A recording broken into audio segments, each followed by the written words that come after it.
Hi friends, welcome to our channel. Topic వచ్చి TSPSC సంవత్సరం group 4 merit list సంబంధించి మనకు లేటెస్ట్ అప్డేట్ అయితే రావడం జరిగింది. సో, అప్డేట్ అనేది తెలుసుకునే ముందు మన ఛానల్‌కి ఎవరైనా ఫస్ట్ టైం విజిట్ చేసి ఉంటే సబ్స్క్రైబ్ చేసుకొని పక్కన ఉన్న ఆల్ నోటిఫికేషన్ పెట్టుకోండి. సో, మన ఛానల్‌లోని టీఎస్‌పీఎస్సీ సంవత్సరం గ్రూప్ 4 మెరిట్ లిస్ట్ సంబంధించి ఎటువంటి చిన్న అప్డేట్స్ ఉంటే మీకు ఇంటిమేట్ చేయడం జరుగుతుంది. సో, ప్లీజ్ సబ్స్క్రైబ్ చేసుకొని పక్కన ఉన్న ఆల్ నోటిఫికేషన్ పెట్టుకోండి.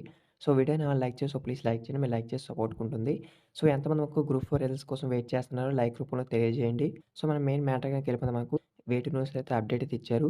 సో, ఇక్కడ మీరు చూస్తే టీఎస్‌పీఎస్సీలో ఉద్యోగాల కొరత అనేది ఇవ్వడం జరిగింది. సో, మనకు రాష్ట్రంలోని ప్రభుత్వ ఉద్యోగుల భర్తీలో మనకు కీలకమైన టీఎస్‌పీఎస్సీ ఉద్యోగ కొరతతో మనకు సతమతమవుతుంది. సో, మనకు కొత్త రాష్ట్రంలో 127 పోస్టులతో బోర్డు ఏర్పాటయింది. మనకు మొత్తంగా అయితే 341 మందైతే సిబ్బంది అవసరం కాగా, గత ప్రభుత్వం మనకు 38 పోస్టులు మాత్రమే భర్తీ చేసింది. సో, మనకు దీంతో సిబ్బంది సంఖ్య 165కైతే పెరిగింది. సో, మనకు బోర్డును ప్రక్షాళన చేస్తామని చెప్పిన ప్రభుత్వంపై మనకు ఎక్కువ సంఖ్యలో పోస్టులు భర్తీ చేయాల్సిన బాధ్యత ఉంది. సో, మనకు టీఎస్‌పీఎస్సీ గ్రూప్ 4 రిజల్ట్స్ సంబంధించి అయితే మనకు ఎప్పుడు రిలీజ్ చేస్తారంటే కొన్ని గూగుల్‌లో థర్డ్ పార్టీ వెబ్‌సైట్స్‌లో అయితే అనుకోండి మనకు జనవరిలో అయితే రిజల్ట్స్ అయితే వచ్చే అవకాశం అయితే ఉంది. సో, దీనికి సంబంధించి మనకు ఎటువంటి చిన్న అప్డేట్స్ మీకైతే ఇంటిమేట్ చేస్తాను. సో, ఫస్ట్ టైమ్ వెయిట్ చేసి ఉంటే సబ్స్క్రైబ్ చేసుకొని పక్కన ఉన్న ఆల్ నోటిఫికేషన్ పెట్టుకోండి. Thanks for watching.